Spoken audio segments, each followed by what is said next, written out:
Okay, today we're going to learn how to remove baseboard. It's really quite simple. A couple things that you will need is a razor knife and also a pry bar. Razor knife you need to get for under $10, pry bar 10 to 15. Get them at any hardware store.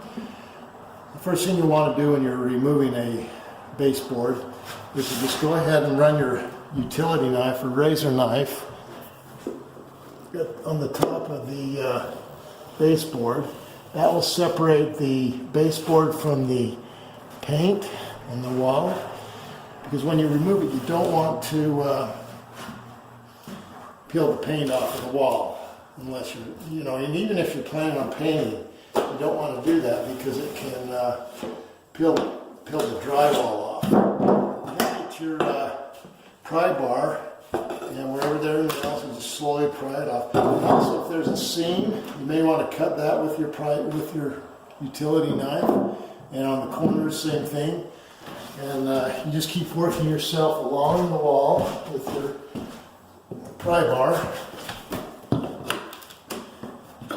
And just do it a little bit at a time. It's best if you can use the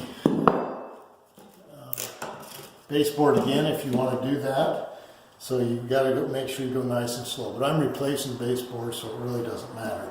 But again, that enables you to not peel the paint off of the wall. And that can be a problem because, like I said, it can remove the drywall.